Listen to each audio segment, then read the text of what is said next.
It's the middle of May and we've cracked on quite well with our roebuck cull through April and the first 2 weeks of May. So we're okay for numbers now, so there's not the pressure for me to go out and get on top of a few of those easy roe that were showing up well at the start of the season. So this morning we're just going to go out and try and look for a couple of individual bucks that I know of, just to try and get them out of the way before the rut starts later on in the season. So we'll probably leave any muntjac that we see this morning, which obviously no doubt we'll see a few. See how we get on with these 2 bucks, and then maybe shoot a muntjac afterwards if something comes along. So all the crops and the grassing get quite high now, so there's only limited places where we can see stuff easily. In the cereal crops, you're generally only going to see like the roe's head and ears just sticking out the top of it. So it's just going to be a case of picking our way around and hoping we get lucky in the low spots, really. There's one.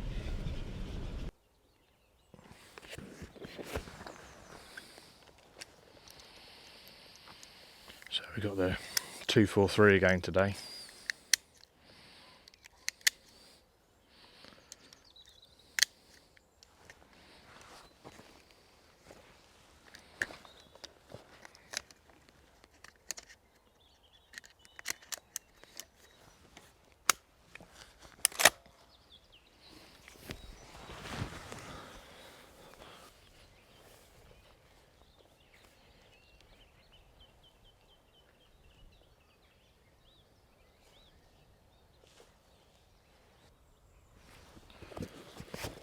Come on, this way quick.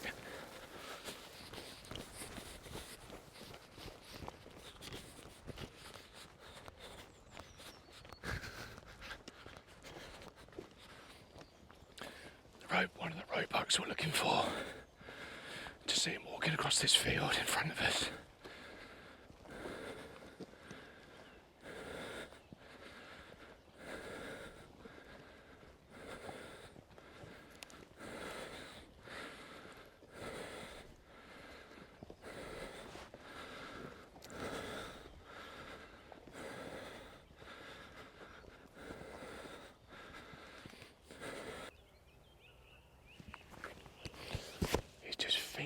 In the edge of the avenue. Just try and catch my breath now. Yeah, just keep still.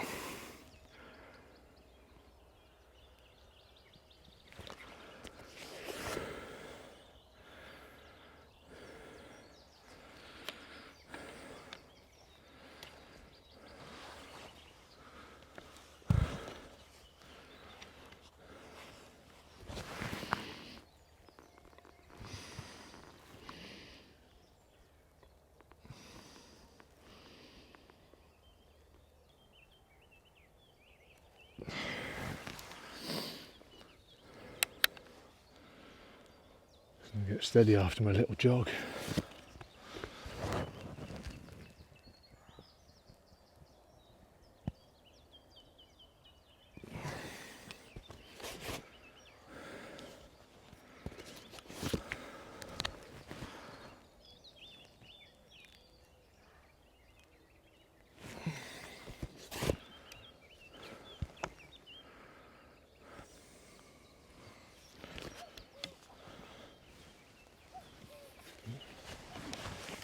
Cuckoo of the year, I've heard. We've got to get a bit closer, it's too far out at the moment. We'll go up this avenue and then pop out through the trees.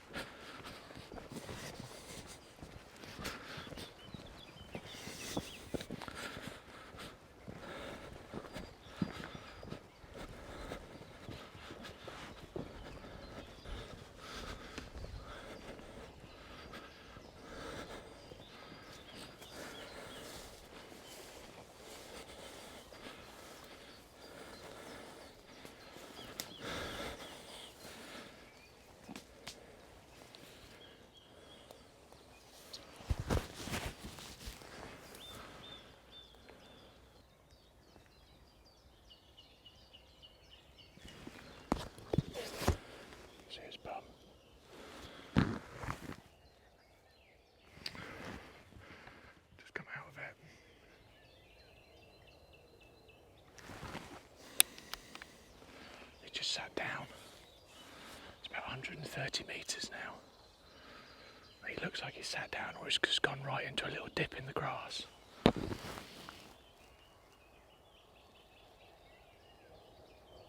Might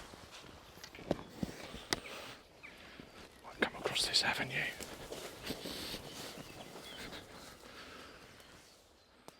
I think he's probably just sat down underneath one of these lime trees in the avenue. The sun's going to be up in a minute, so he's probably just going to sit there and sun himself for a bit. We'll try creeping up a little bit closer, but obviously it's not going to be very easy to see him.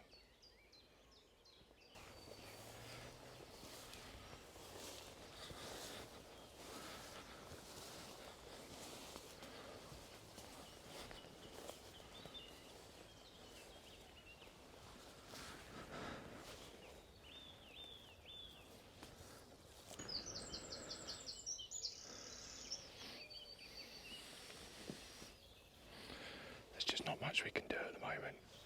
Just have to keep looking either side in case it gets up. He's tucked right under one of these trees, so I don't think I'm even going to get a shot on it. Even if I could get a shot without you guys seeing on camera, it's just too thick in there, I think.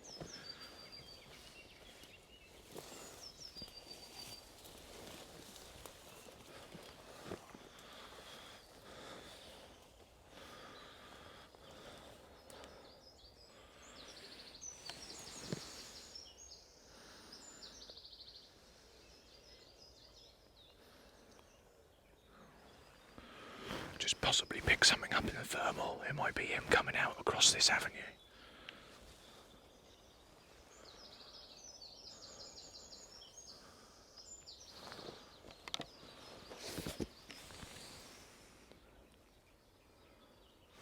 Yeah.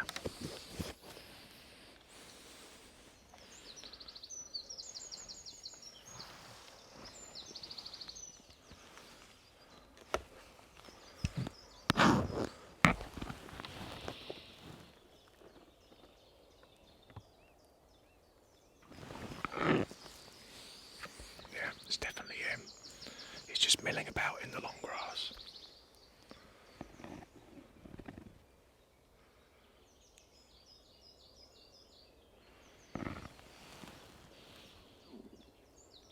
Here he comes, coming out.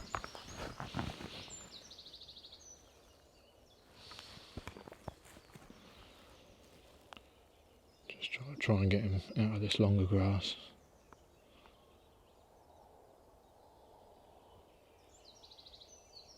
Looking at us.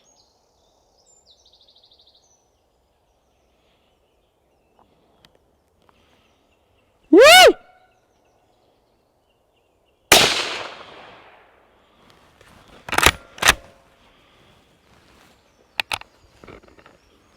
Okay, I think that's a good hit. He was slightly quartering onto us still. Well, I'll say slightly, he was pretty front onto us, but hopefully it's not too bad. So it's taken the bullet and ran through the avenue again. So just give it a couple of minutes and we'll go up and have a look. That was lucky.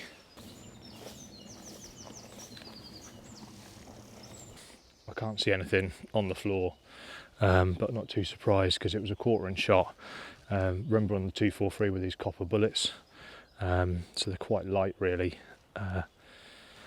So you don't tend to get a lot of splash coming out the other side, but I'd say that even if you can see that your deer is dead over there, it's always worth going to the shot site first, having a look for signs on the ground, because that will just keep educating you on where your bullet placement was, and then the one time the deer isn't laid obviously where you can see it, you'll be able to work out what's happened and hopefully find it a bit easier.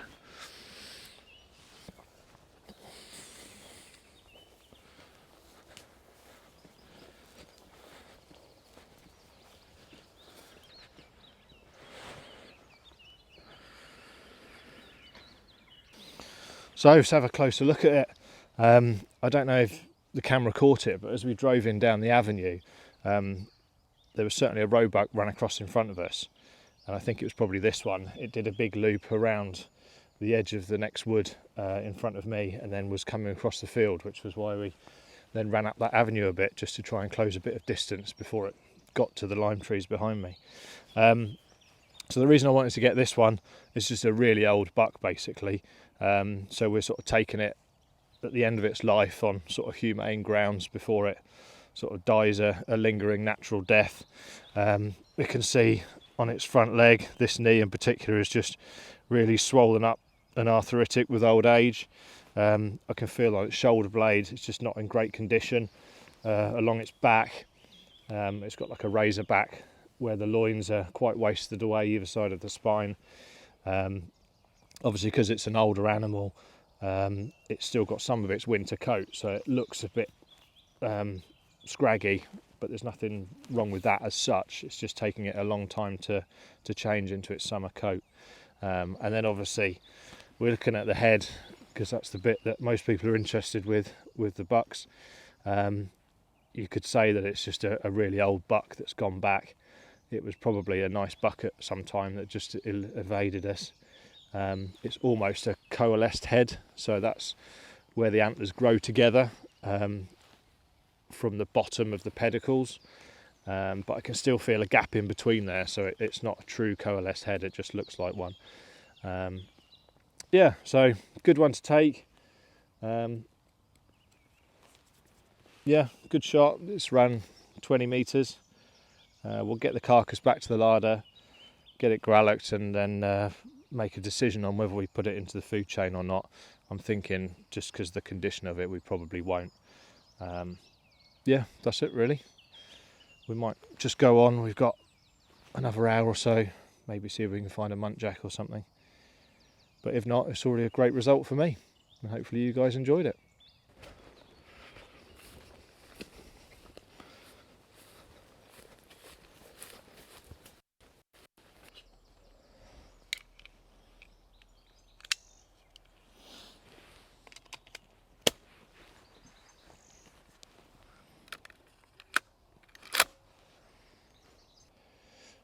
We'll leave that there for a little bit. We'll just have a wander up round the back of this next wood, just go through it, see if we can pick up a muntjac or something.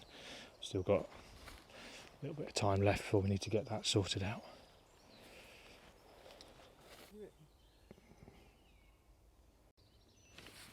There's a little muntjac buck just coming down the edge of this next field.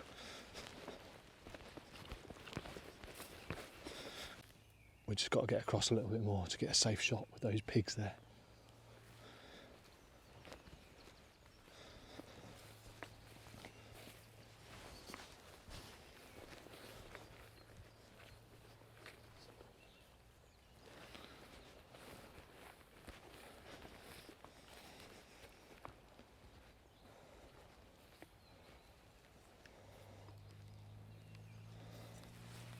It's running to the right.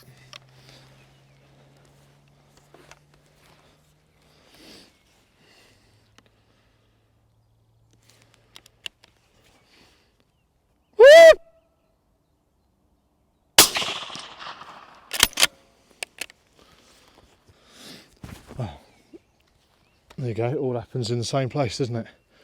We just had to get across a little bit because we couldn't shoot towards the pig unit, obviously. I don't know whether it saw us or whether it just decided to run from left to right, but managed to just stop it and get a shot, 130 metres or something. So we'll go and have a look.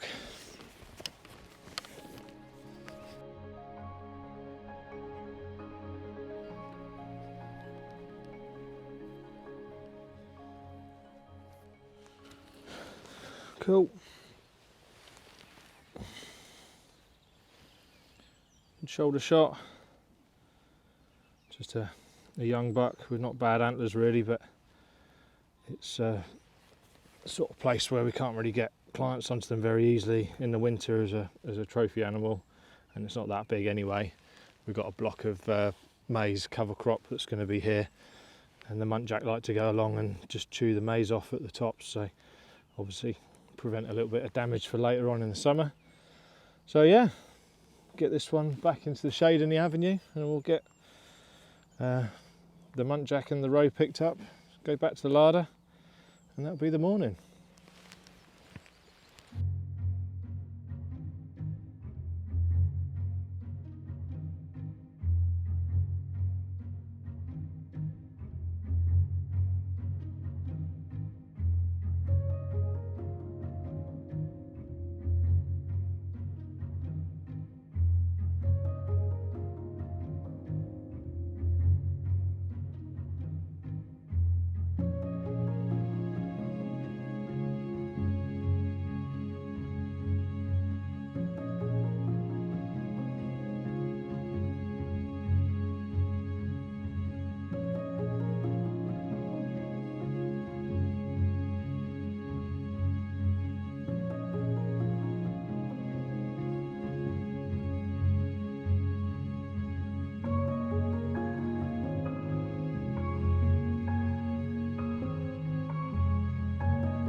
So that roebuck weighs in at 15.5 kilos. It's not as light as I thought it was going to be, but probably expect it to be sort of 17, 18 kilos really in an ideal world. Obviously checked all the internal organs, they're all fine. So I think we'll probably still not take it to the game dealer, because a lot of people, you know, just put in any old rubbish. And obviously if you're someone trying venison for the first time, you don't want to be chowing down on a really old roebuck that's past the best of its life. So we'll get the muntjac labelled up.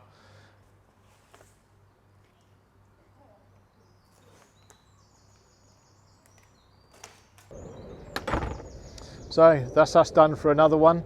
I'm going to save that roebuck head, put it in the freezer, and then the next time the guys are filming with me, we're going to do like a trophy prep video on how to clean the heads up and everything and bleach them so they're all nice and clean.